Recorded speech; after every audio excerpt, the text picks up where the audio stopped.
Hi students, today's our first official lecture on philosophy of law, properly speaking, and today we're going to be looking at the nature of law. So the sort of central question here is this question, what is law? And we're not exactly looking for a definition, we're looking for a sort of theory, we're looking for an account of what it means for something to be a law.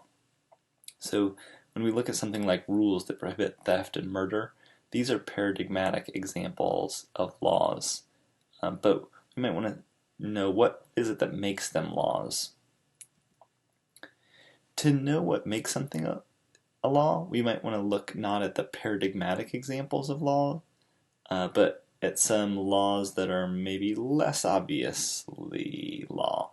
So consider the director of the Ohio Department of Health, Dr. Amy Acton's statewide stay-at-home order that she put in place to prevent the spread of COVID-19. Were the rules that were laid out in that document laws?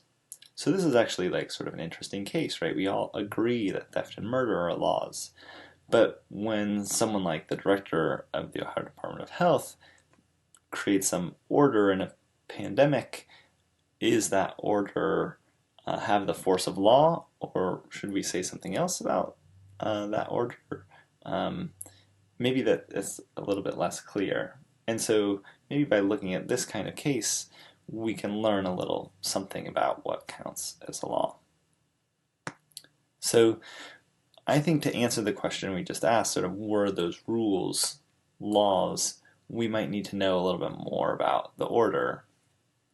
But just knowing more about the order is not enough. We would also need some sort of theory to tell us what a law is or isn't.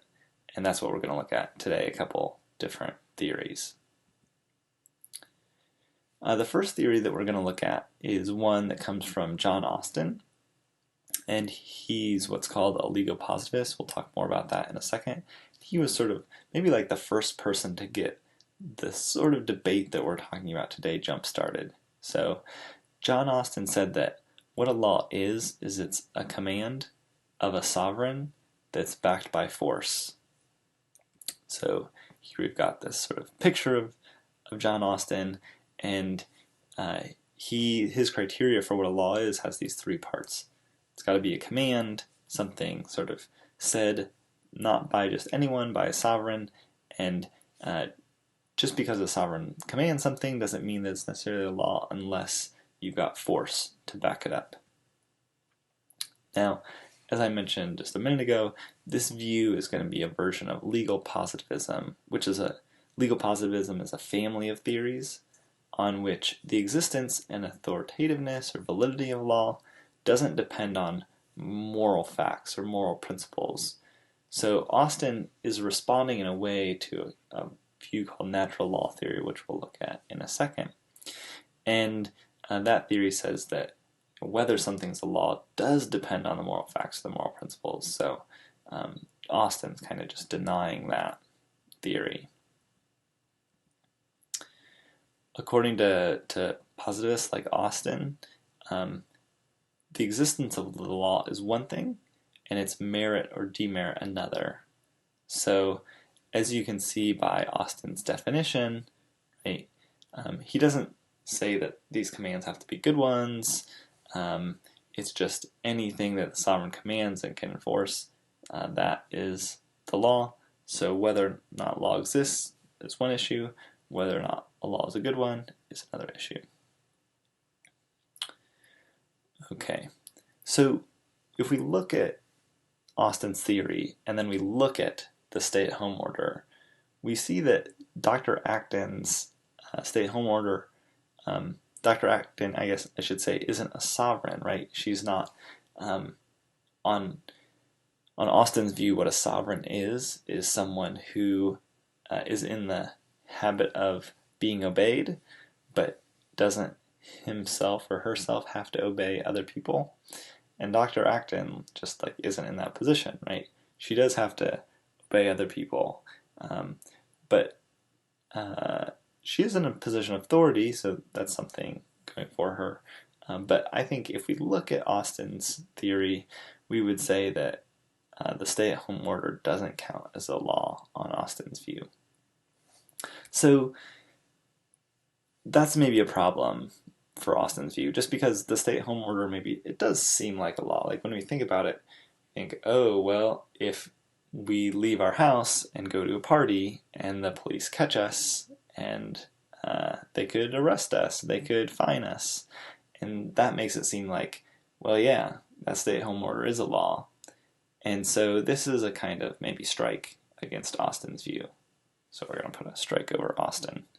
But what I want to note here is that it's not necessarily a strike against legal positivism more generally, however. And the reason for this is because there are other legal versions of legal positivism. So one, the person I have pictured here is H.L.A. Hart, and he sort of updated Austin's view in certain ways. So what's important for the legal positivist generally isn't whether the stay-at-home order was commanded by a sovereign. So maybe that part of Austin's theory is wrong. Maybe it doesn't even need to be backed by force, though maybe it does. What Hart sort of pointed out is that what matters isn't the stuff about being commanded by a sovereign, but rather whether it's duly enacted, whether or not there's some sort of rules in place that people generally agree on and make a law be accepted as authoritative. So if we all look to, generally speaking, we might all look to like Governor DeWine, or maybe better yet, like the Ohio legislature to make laws. But then there are these other cases where maybe Governor DeWine or Dr. Acton, right, in a pandemic, maybe those people have authority that they don't ordinarily have. And so since we do accept Dr. Acton's order as authoritative in this case, then we maybe accept that it is a law. There are, however, some other problems for legal positivists, potentially. So, first, it seems like we might need moral facts or principles to fill in the details of Dr. Acton's stay-at-home order. So, one thing I'm thinking here is that, like, the stay-at-home order, I think, is like a 4 or 5 page document that sort of lists, here are the things that you can do or can't do. And there's some vagueness there, right? There are certain things that they don't talk about. So what if your friend is having sort of an emotional crisis and you go to your friend's house to sort of help them? Well, is that legal or not? It's unclear looking at the text, the order itself. And so how do we solve that dispute? Maybe we need morality in order to solve that dispute. So that might be one kind of case where legal positivism gets it wrong. Another worry is that it might just turn out that morality puts constraints on what Dr. Acton's stay-at-home order can require. So say Dr. Acton's stay-at-home order required something like that we found just morally repugnant, that seemed dramatically unjust to us. Maybe we wouldn't accept those, and as a result they wouldn't have the force of law. Like maybe we would describe them as the law in kind of scare quotes, but if nobody was obeying it because we all thought it was unjust, then maybe that would be different. So one thing that I'm thinking here is that when Governor DeWine was going to reopen sort of the economy, he initially said that people who shopped at stores would need to wear masks. And he got a bunch of calls that night after he said that. And the next day he came on and said, actually I'm going to roll back that requirement. We're not going to require people to wear masks when they're shopping. And he said, sort of later on, it just seemed to him like people weren't going to accept it. And I think what he was admitting there is something like, well, if people think that a rule is unjust and they're just not going to obey it, then it's kind of like inappropriate to call it a law. Or, and maybe he just didn't like the optics, but it seems like if there's a law that just no one's obeying, it's not really clear whether or not that's a law. So anyway, those are two problems that the positivist has. So that might lead us to a different theory, a natural law theory. So we're going to look at another theory by philosopher St. Thomas Aquinas. He was writing sort of in the Middle Ages. He said law is nothing else than an ordinance of reason for the promotion of the common good, made by him who has care of the community, and promulgated. So here we've got, instead of 3 criteria, we've got 4. It's got to be rational or reasonable, a law. It has to be promoting the common good. Right, Austin didn't say anything about that, right? What it had, if it had to be for the common good, against it. But here we see that there's actually some normative component. And that's going to be what makes it a natural law theory. It's got to be for the common good. It's got to be made by someone who has care of the community. That's the kind of like sovereign element. And it's got to be promulgated. So there we have something like the command element that Austin had. You gotta say it out loud. It's got to be somebody who's in charge. But here, whereas Austin maybe focuses on it's got to be backed up by force, St. Thomas Aquinas is emphasizing that it's got to be promoting the common good. So we've got a picture of Aquinas. As I said, this view is a version of natural law theory, which is a family of theories on which the existence and authoritativeness / validity of law does depend on the moral facts or the principles. So legal positivism says the existence and authoritativeness of / validity of the law doesn't depend on moral facts. Natural law says it does. The sort of idea behind this theory was summarized like pretty nicely in this thing that another saint said, St. Augustine. He said, an unjust law is no law at all. Now, a lot of people think that that way of putting it is maybe a bit too strong, that maybe there are some unjust laws that are laws, but it does get at the idea, which is to say, in order for something to be a law, it's got to be consistent with the moral facts or the moral principles. Okay, so when we look at Dr. Acton's stay-at-home order, it seems like it does meet these criteria. But we can't conclude from that natural law theory is true. Again, it might have other problems. So there might be other examples of things that cause problems for natural law theory. And we're going to look at one right here. So the main problem with the natural law theory is that it would seem to entail that unjust laws aren't laws, or if something doesn't promote the common good, then it's not really a law. So one example that some authors used is the Fugitive Slave Act.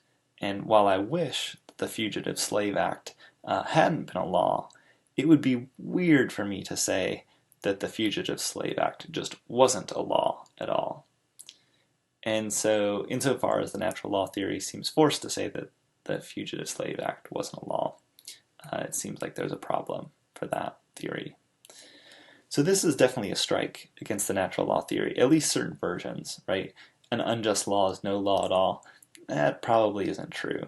So we're going to put a strike over St. Augustine's version. Maybe St. Thomas Aquinas' version avoids this specific problem, but it's not clear. It's hard to say. So where does that leave us? I think both legal positivism and natural law theory help us capture some of our common intuitions about the law. Legal positivism helps us see that the existence and the content of the law depends on social facts. It's not just like morality is the law, or like that laws could spring up out of nowhere. Rather, what the law is depends on kind of the ways in which we interact with each other. One person says, hey, don't do this or I'll punish you. And we say, oh, that's a law now, we can't do that.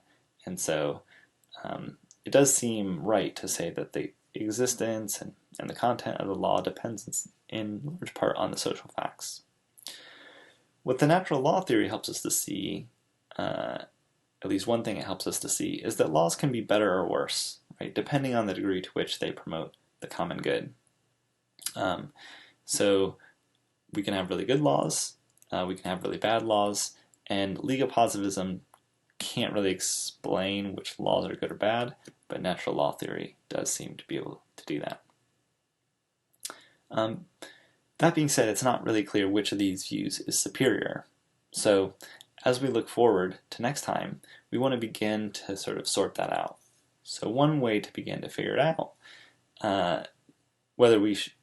figuring out whether we should be legal positivists or natural law theorists, is to look at what justices do in the hard cases. That is, the cases where the law runs out. So that example I gave earlier about a friend being in sort of emotional distress and me going to visit her during the stay-at-home order. What should we say about cases like that? In particular, we want to know, are judges applying the law when they start to rule in cases like that? Or are they just making new laws? There's nothing there to be said, and so the judges are just making laws. And when we sort of sort those things out, we might have a better sense of whether or not we should be positivists or natural law theorists. Here's the thought. So if these justices or judges are applying the law, then how do they know what the law says? If they look to something like moral principles to fill in the content of the law, then it looks like the law does depend on morality. But if they're not doing that, right, if they're not looking to moral principles, then maybe the law doesn't depend on morality. Maybe the positivists are right. Here I just say, do moral facts or principles play a role? If they do, maybe we should be natural law theorists. If they don't, maybe we should be positivists. Okay, that's it for this lecture. What we'll look at next time is a case, the case of Regina versus Dudley and Stevens, that helps us sort of get at what justices do in these kinds of cases.